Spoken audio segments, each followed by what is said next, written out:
наҷмиддин саидов раиси тоҷиксодирот бонк дар Данғара ва бародари Абдулфаттоҳи Ғоиб раиси хадамоти гумрук бо пардохти ҷаримаи тақрибан 200 000 сомонӣ аз боздошт раҳо шудааст. манбаи яке аз додгоҳҳои шаҳри Душанбе ба Радиои Озодӣ гуфтааст, қарори раҳоии Саидовро рӯзи 19 октябр содир кардаанд.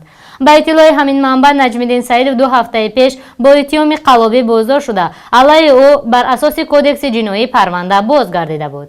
дар озодӣ будани Наҷмиддин Саидов дар бонки Тоҷиксодиротбонк низ таҳсиқ карданд. аз ҷумла муовини Саидов дар суҳбат ба Озодӣ гуфтааст, ки роҳбари ӯ расман дар рухсати меҳнатӣ аст ва баъдан аз анҷоми рухсат ба кор шурӯъ хоҳад кард. ёдовар мешавем, ки 15 октябр аз Аҷонсии зидди коррупсияи Тоҷикистон хабар дода буданд, ки дардаҳаи аввали моҳи ҷорӣ сохторҳои ҳифзи ҳуқуқи Тоҷикистон Наҷмиддин Саидов бародари Абдулфаттоҳи Ғоиб раиси хадамоти гумрукро боздошт карданд. тибқи иттилои ғайрирасмӣ, Наҷмиддин Саидов барои ваъдаи як мақоми ҳукуматӣ аз як шаҳрванд $400,000 амрикоӣ гирифтанӣ шуда ва дар вақти дарёфти қисмати аз ин маблағ боздошт шуд.